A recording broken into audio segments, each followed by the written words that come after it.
Hi sewists, editing Stacy here. I want to let you know before we even get into the video, this is going to be a multi-part project. I filmed this as if it were your first time or one of your first times sewing. So if you are a very new sewist, or if you've never sewn anything like this before, this project in the end, when all parts are up, will have everything. I show close-ups, all the details. I explain why I'm doing what I'm doing, and I leave in a big mistake. That's really a small mistake and it's very easy to repair, but I talk a lot about it. I talk myself up. I totally go rogue and I regret it in the end. So all of that's going to be left in. I have like 4 hours of footage, almost every second of footage that I worked on this has been filmed, and after editing it down to the basics, it was 2.5 hours, which is too long for anything on YouTube and too long for somebody to sit through. So I'm breaking it up into multi-parts.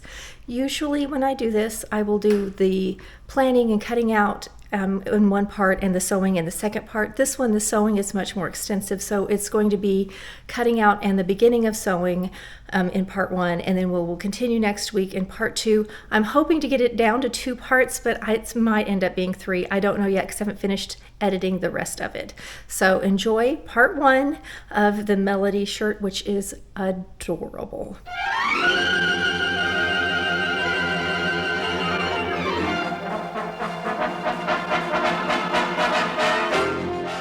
Welcome back, sewists.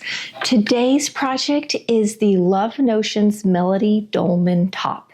I bought this pattern a little while ago, and you may have seen it when I did a video recently on having your patterns professionally printed. It is a PDF pattern, so if you don't want to print it out at home and tape it all together, and if you don't have a projector to trace it off yourself, then you can use that method, and I will link below the video that explains how it works and goes through my top favorite companies to have your patterns professionally printed for you. I had this one professionally printed. It's one that I used in the video, I'm pretty sure. I love it. I love Love Notions. I went shopping with my sister yesterday, and something I saw that was very interesting to me, because I've always enjoyed a Dolman top. I made another really cute little Dolman shirt a while back. It looked like this, and I'll link it below too. We were at the outlet mall. We went into Banana Republic, Gap, J. Crew. Anyway, we went to multiple shops. And every shop had tops that looked just like these two. They had a little collar. They were either buttoned down or slightly V-necked with the collar. They had the Dolman, short Dolman sleeve with or without a little cuff on it. Hundreds of them. It is the thing right now. It appears in ready to wear. So this is definitely an on-trend thing. I've always enjoyed a Dolman sleeve, but it seems to be having its moment right now. Let me show you my cute top that I'm wearing. This is a very old shirt and a very old pattern. If you have a shirt or a garment of some kind that you love and would like to copy it, a ready-to-wear garment, that's what this is.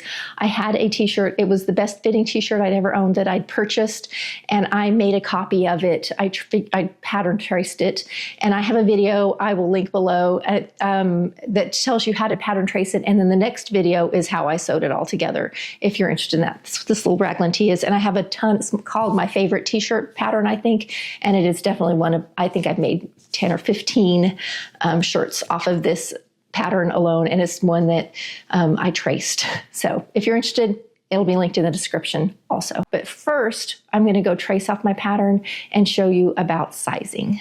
All right, we are looking through so you can see all of the sizes on the pattern. I'm looking through the pattern paper. I took my measurements and I checked length and everything. I am doing an extra large in the neck and shoulder all the way through the sleeve. And then once I get past the sleeve, I'm swinging out. Now this is the back pattern piece. So I'm going to swing out from the extra large right along the bust line. I'm swinging all the way out to between 2XL and 3XL. I don't necessarily need quite that much, but I don't want it to be tight across my rear end. The length was perfect, so I didn't have to change the length at all, going down to the 2XL length. If you need to lengthen or shorten, it does have a line here. You can draw that line and just move your pattern up and down instead of like cutting it apart. And I need to do some videos on that. I know I have it in some of my old videos, but I can't tell you which one I've forgotten. So that's what I did for the back. For the front, I pretty much did the same thing, but I only swung out to the 2X on the hip. And then I'm just going to double check that they match up with each other. Those are the only alterations that I've made. Everything is traced off. Now, one thing that's very exciting about this company, as I pull this back so you can really see all the sizes. I had these printed, and I do have a video about printing your patterns, and it will be linked below if you want to see it. This company, which is Love Notions, has a full bust front that is separate from the original front pattern. So let me pull it out real quick so you can see the difference. So I traced off the regular pattern and did my alterations, and then after I did that, I noticed that there was still a pattern piece that I hadn't unfolded. I unfolded it and saw that it was the full bust front. Had a totally different option. So this is the full bust front as compared to the regular. And I'm going to lay my pattern that I've altered on top because you can see through, so you can see some of the differences. The neckline and this front all the way down are exactly the same. So nothing has changed there. But you can already see in the hemline there's a little difference. Get this line back up just a wee bit. There we go. There we go. Okay, so that hasn't changed. Let me walk around this way.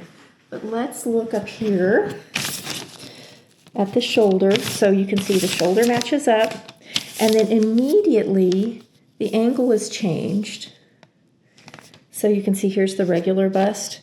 See how the full bust gives us more room across here for the bust line. So this, you can see the sleeve comes out a little bit. We've got a good 1.25 inches here from the original measurement to the full bust measurement. And then here's my extra large. If you are full busted, look at how much they gave you. You're gonna get a good 3 inches across that front in the bust line if you need it.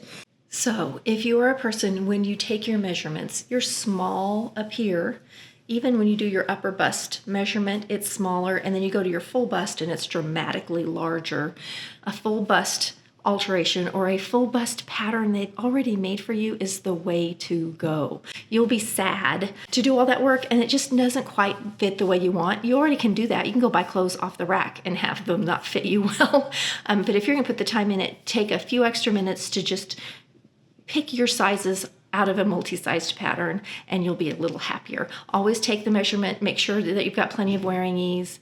Love Notions tells you in their directions how much wearing ease is expected.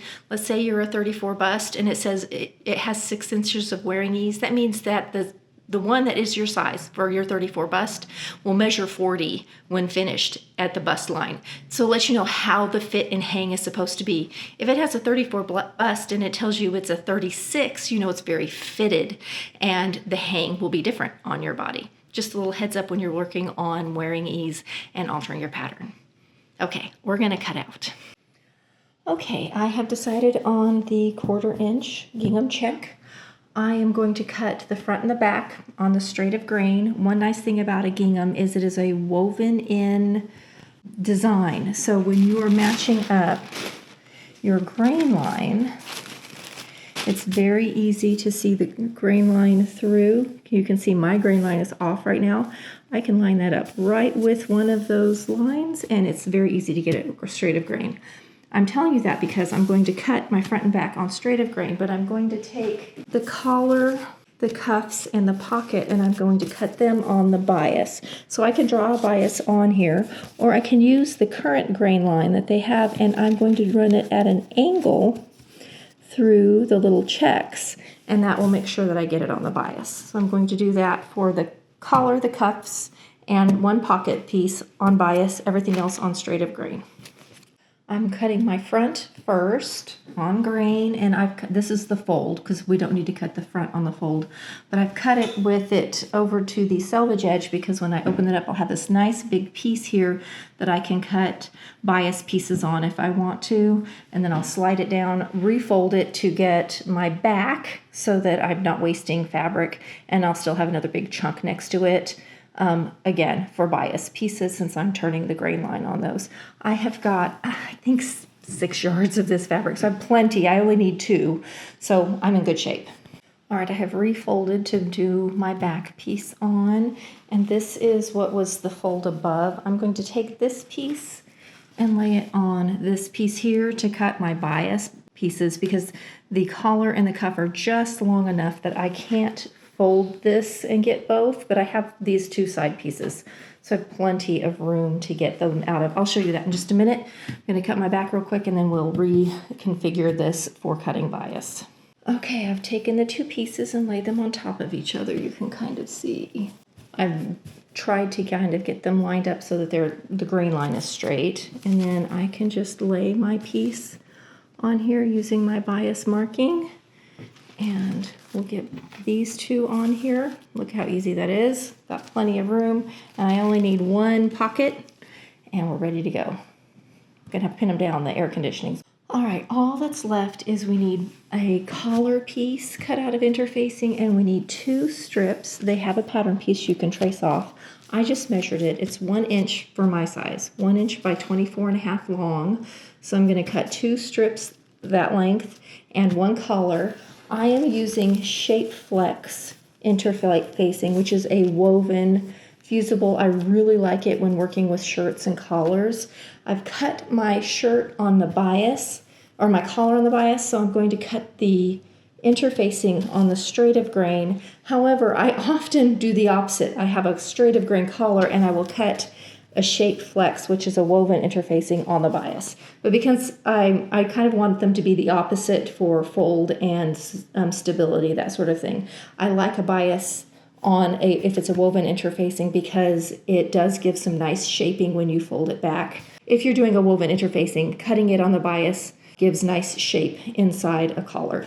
Okay, for my two little placket pieces, I just traced or drew on with light pencil my lines, and I'll cut them out, and then I'll just come back and lay my collar pattern piece on here and we'll be good to go. Okay, friends, everything's cut out. I'm going to stop for today. I will see you in the morning in a new shirt, and we will start sewing. See you then. Good morning. We're ready to start sewing today. I am going to head over first thing and do the fusing. There's not a lot on this one, so we're going to head over and do that first, and then we'll start on the construction. Okay, I'm starting with the collar piece. I have got the sticky side against the wrong side of one of the collars. It's sticking. I haven't even fused it yet, but it's already kind of sticking. You can see the wrinkles. You can't press out a fusible interfacing. It will just activate the glue and stick to whatever's below it. I did press the two collar pieces. Look at how cute that bias is. Be careful, because it is bias. It has a lot of stretch, so you want to be really delicate when handling it. And we're just going to press. Now I'm going to give this just a little spritz of water, and I have laid down my Teflon sheet to prevent any residue from coming over onto the ironing board. You can see that sometimes it'll be just a little bit wider in spots, like right here it's a little bit wider, and that way I don't have to worry about that gluing itself to my ironing board and creating issues with the ironing board. Now I've got my iron set. Turn it up a little bit. And we are not ironing. Ironing is this. Pressing is this. We're pressing the iron in interfacing. When they say iron in, they just mean it is activated by the iron. It is activated by the heat. But you want to press it in. So we're just going to hold. And we want to overlap so that we make sure we don't have any little open spaces. You don't want to hold too long because you don't want to burn anything. But I'm working with a mostly cotton, and we've got our woven in interfacing, so it can take quite a bit of heat. And the sizzle you hear is the little bit of water once it touches the iron. My next big investment is going to be a cordless iron, I think. Look who came to help. It's other Miss Kitty. Okay, now that it is fused, I'm not going to touch it. I'm going to let it cool before I pick it up. That just helps the glue set better, and it makes it not detach too soon. One of the issues with iron in interfacing is that the glue detaches, which is normal. It's really iron in to keep it on place until you stitch it in place, and then it doesn't really matter if it releases, unless you have like a very uneven fusing and you can see it from the outside. So we don't want that, but I'm going to just leave it until it's cool. And then once it's cool, we'll pull it up and we'll move on to doing our front pieces.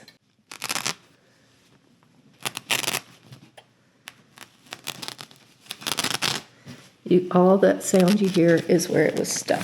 So that, my using the pad, the mat, prevented that. So you can see where I have it a little long. I'll come back and trim anywhere that it's too long before I go to the sewing machine.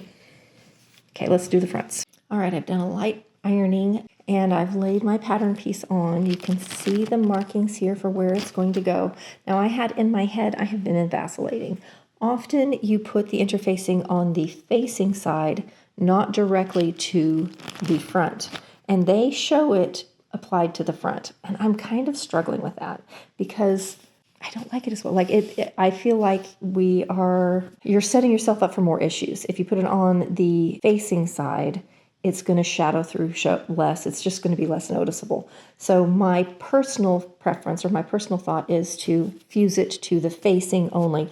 Often, I will just say on a shirt like this that has a fold back facing, the entire facing gets interfaced. And this one, they aren't doing that, and I think that's to keep it soft, especially if you're using soft fabrics. You can make it a little too stiff in the front. If you like a nice smooth front, you might want to consider interfacing this entire piece. If you're uncertain, then don't deviate. Follow exactly what they say. So I folded back the facing, and I am butting this up real close to that facing all along on the facing side. This is my personal preference. And you can see it doesn't go quite into the hem. It's just 1 inch wide by, I think on mine it was 24.5 inches long. All right, and then I'm going to press this down. That's it. I'm going to do that for both sides. Make sure you make the mirror image so that you end up with a right and a left. You don't want two rights. My fabric looks identical right and wrong because it's a woven in. However, if you look really closely, you can tell a difference. This is the wrong side. This is the right side. But it's really hard to tell. So I could get it wrong and no one would ever know but me. Maybe I wouldn't even know. All right, let's press this. I'm going to leave my paper right there and press right next to it. I'm going to start at the bottom.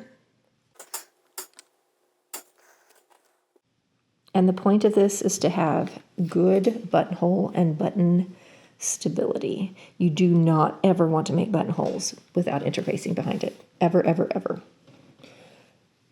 You will have wibbly wobbly buttonholes. They will fall apart. It will fray. It just will look not nice. It will look homemade, not handmade. All right, there's number one. Now I'm going to flip over and do the other one, and you can see my facing faces this way, so the next time the facing is going to face the opposite way. All right, side two, it's the mirror image. So you can see here's my facing. Here's my facing, so I have a right and a left. This side's a little easier. I have my facing folded out of the way, but you can now see the markings much more clearly, and I'm sitting right beside it on that fold line all the way down. And we're going to press this one in. And I think we're going to do a little serging. Now this only has 3/8 inch seam allowance, so it's sort of designed in the thought that you probably will use your overlock. And I'm going to. If you don't have an overlock, you can just zigzag where we use the overlock machine. Okay, I'm going to let that cool, and I'll meet you over to look at the directions. And this is how it looks. I'm going to go down. It has all this sizing, how much fabric. It's 3/8 of an inch seam allowance. They have you do the interfacing. We're going to now do this section right here. We're going to, there's little notches on our collar, and we're going to cut at those notches and fold up. They also go ahead and have us fuse on our interfacing, which we have done that. So we're in business. We're ready to start doing things. They have us fold up on the upper collar. You can sew this in either order. They have us do both shoulder seams and then make the collar, or you can make the collar and then sew both shoulder seams. When pressing, they have us press down this little shoulder bit, and they press back this front edge. We're going to head over and talk about that now, about the way that I'm going to choose to do this. This should go pretty stinking fast. If you want to make this cute top, I will have it linked below. It is one I think I've made this one about 8 or 9 times too. There's certain patterns I just love and I make over and over. Before we do any of the actual construction, we're going to come to the overlock and we're going to finish off. So we have our front here. I'm going to serge this edge up here, this little shoulder edge, and down the front of the facing for both pieces. So we're going to start there. I like to start on the right side so that I have the right side up. Because the way the stitch is made, it looks to me nicer. I'm a little nitpicky about dumb stuff like that. It doesn't matter. It doesn't change the fit or anything. It's just my own personal preference. Not serging off anything.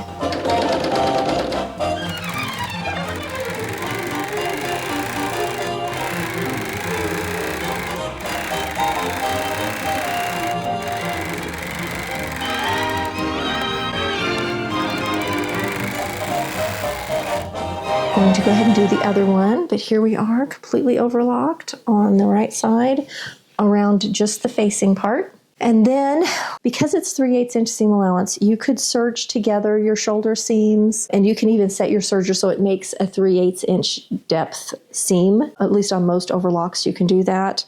And you can just serge it together instead of doing sewing machine to serger. But you can, and what I'm going to do is I'm going to sew it at the 3/8 on my sewing machine and then come over and serge it. You don't have to serge your collar, making the collar where you apply upper and lower collar. That does not have to be serged. We will only probably do any serging all around the neckline itself when we get there. All right. So now that we've done that, I'm going to go ahead and do my shoulder seams. I'm going to take my right side front. You know what? Before I do that, I'm going to go ahead and serge my pocket. We're going to do pocket next. We're sitting here with the serger, hanging out, waiting to do stuff. I went ahead and cut 2 pockets just because it was folded. So I have 2 pockets here, but I don't need to, and they are identical. If you are working with a fabric that has an interesting pattern, you might like one pocket better than the other if you accidentally cut 2. The same with collars. And if that's the case, choose the collar you like better to be your upper collar. Okay, I'm going to serge all the way around my pocket. I cut this on the bias, so make sure you don't stretch when it's under the machine. That would make everyone sad.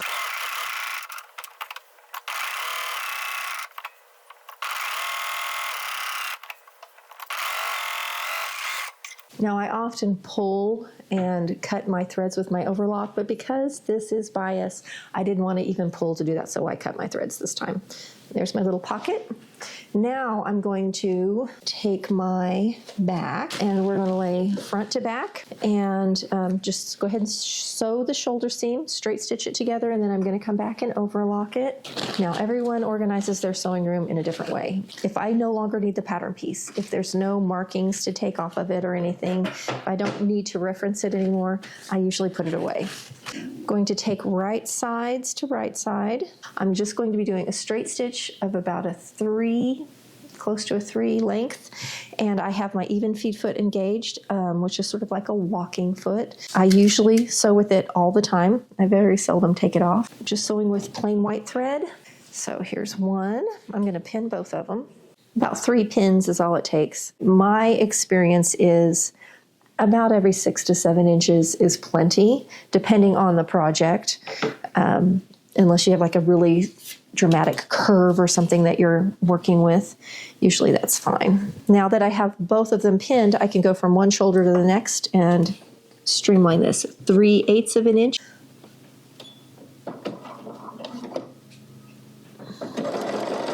There's a wee bit of bias in this, so try not to stretch.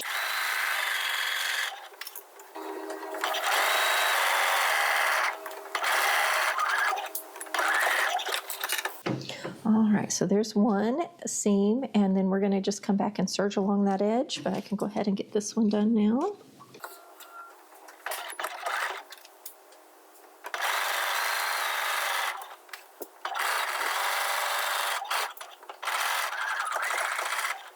All right, now let's head over to the overlock, and we will serge those seams. Doing the same thing where I am starting at one shoulder and going across to the other. I can trim my threads after. I'm not trimming off any seam allowance. There's only 3/8 on this.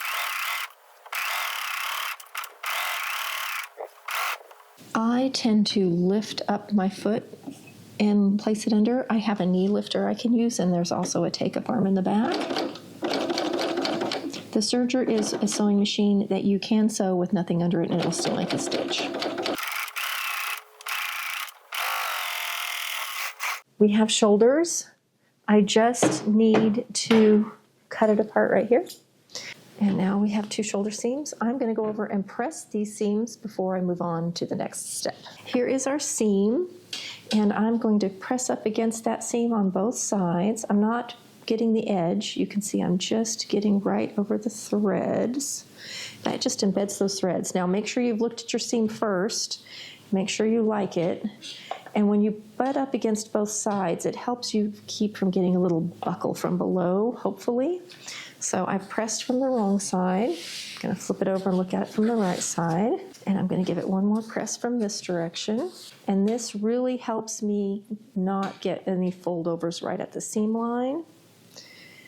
You can steam it if you want to. I always have my little bottle of water ready. If you are inclined, you could come back and do a top stitch at about 1/4 inch and it would look like a mock flat felt seam. Also, you want to press the seam allowance to the back. Now that we've done that, we're going to go ahead and stay stitch our neckline. I read my directions and they press the seam to the front. Let me say this about pressing to the front or changing the way you press. I have got the old school, what I was taught in college, in fashion college, and it was pretty much seams all flow to the back unless you're doing something specific or there had to be a specific reason. So I'm going to press mine to the back. That's what I always do. I don't know that it's going to fit or change anything. It should not change anything. We're going to go ahead and run a stay stitch around our neckline, the entire neckline, and a stay stitch usually is a longer stitch, like a basting type stitch. I'm going to set mine to 4. You're going to just stitch around at around 1/4 to 3/8. Usually it's right where you're going to be stitching. It prevents the neckline from distorting. You can see as I'm holding this, because this is so biased and curvy, it very quickly will stretch out. We're applying a collar to this neckline. We want to keep everything copacetic. We don't want any changes in any of our pieces. So we're being really cautious, and stay stitching is one of those things that will help. So I'm just going to come right here. The whole thing's already put together and pressed. I'm going to be careful not to let it hang and pull, so I'm kind of piling it up on the side here. I'm stitching on the right side at the 3/8. I'm doing a long stitch so we can just pull out that stitch if we don't want it, if it shows later. But for now, and you don't need to back stitch.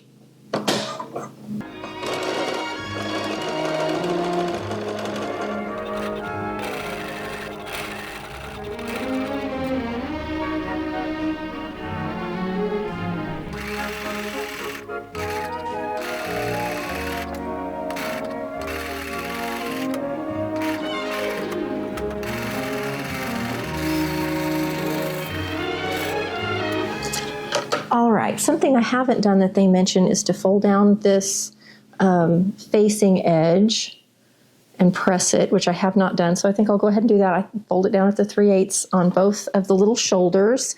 And then they also press in this front edge and hem it. I'm not going to because of the weight of my fabric. I don't want any of that shadowing through. I'm going to leave it just serged on the edge. It looks more finished to turn it under and stitch it. However, it will also add a little bulk and a little more shadowing through depending on your fabric. So not going to for me, but I am going to turn this under. This actually will affect when we're doing collar and all of that. So we're going to go ahead and press that. I forgot to do that earlier. And then we are going to move on to putting our collar together. So at the collar, it has some markings. Make sure you get the correct one for your size. She calls them a T marking. I have them marked right here like this, and then there's a back notch and a T marking. And we want to mark them on both collars. And on the one that is interfaced, we just need some little markings to keep track of our center back. And I mark right down the center of the notch. And then both of these, this is shoulder markings, is what this is going to end up being.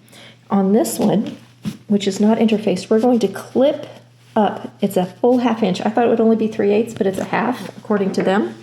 So we're going to very carefully clip both of these at the 1/2. And then on the wrong side of our fabric. I have to look again. This is my wrong side, so I'm going to flip it over. Whoop. And we're going to press this up the full 1/2 inch from clip to clip. So I'm going to press it for you and then I'll show you how it looks. Okay, so this is how it looks, and this is what it looks like in the directions. We're now ready to put these to each other, and this top one is much more flexible. And so what I'm going to do with the machine, the one that's not interfaced is going to go down towards the feed dogs. The interfaced one will go up towards the presser foot. The feed dogs will help manage any movement between the two layers because the interfaced one is super stable and this upper one is not, and it's even less stable because I cut it on the bias. But boy, I'm happy about it. I think it's super cute. We are going to now sew our collar. I'm showing it to you with the upper collar facing up, but I'm going to flip it over in just a minute. You can see I pinned so I can still grab my pins from either side. We are going to sew short end, long end, and short end, and we're going to leave alone this part of the collar that we have done the clip and fold on. That's going to be left completely alone. So I'm going to flip it over now. And this is 3/8 inch seam allowance. Oh, we were basting. Put our stitch length back to a regular stitch length. I'm going to around a 3. I immediately noticed my long stitch.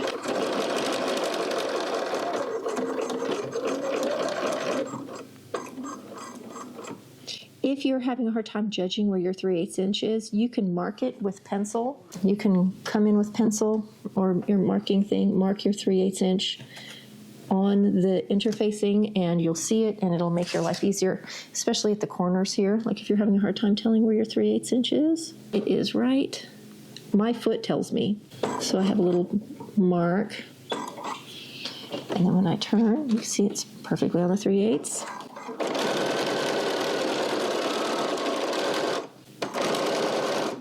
I'm sewing with a quilter's straight stitch 1/4 inch foot. It has 1/4 inch markings along the side. It's 1/8 inch on the toe. It has all those little, it's pre-measured, and it makes sewing things like this, straight stitching. I use it for all my straight stitching. Can't zigzag on it.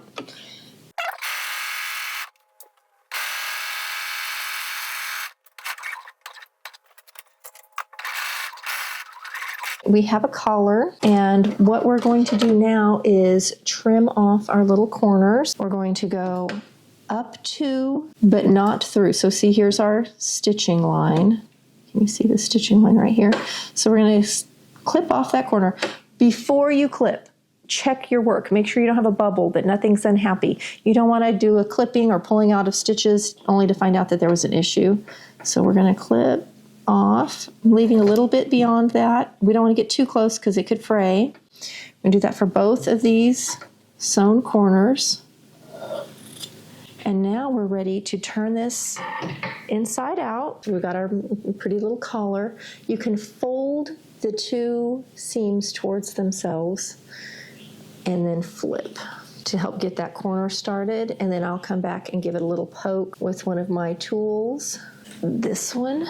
You may have like a bone tool, a turner tool or something like that. I really like this one. It's got a little ball point on the end. I have had it at least 30 years. I bought it when I still worked for Bernina of Tulsa, and I started working for them in 1993, I think, so 33 years ago. So now that that's turned, we're ready to head over and press it.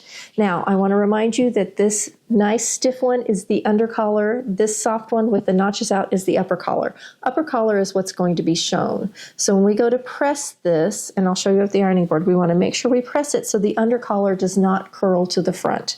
So that's our big thing that we're going to be paying attention to at the ironing board. First thing I want to do, so I want to make sure I don't press in any buckles or anything. So I'm going to be kind of pulling at that seam gently to make sure that I don't get anything underneath unhappy. I'm going to start from this side and press towards the seam, making sure to pull it out, make it nice and flat. I'm going to do this in parts and be careful about it. So once I've pressed that, then I can pull this forward. My ironing board or my iron cord is always in the way. That is one of my biggest problems. There we go.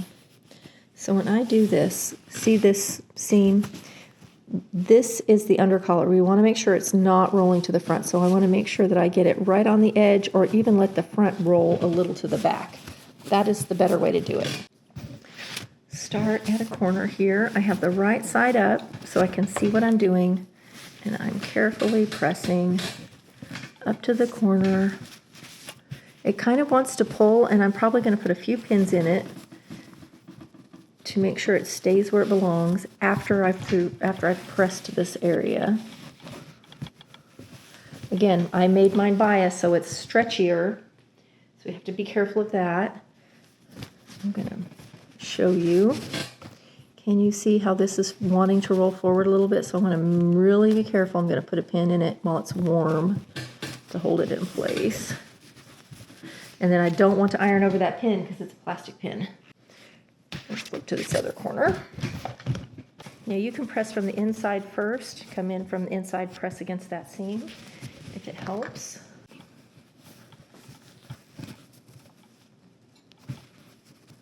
You can see that edge, so I'm going to pull it towards. You don't want a buckle there either. You want to make sure it's right at the seam line.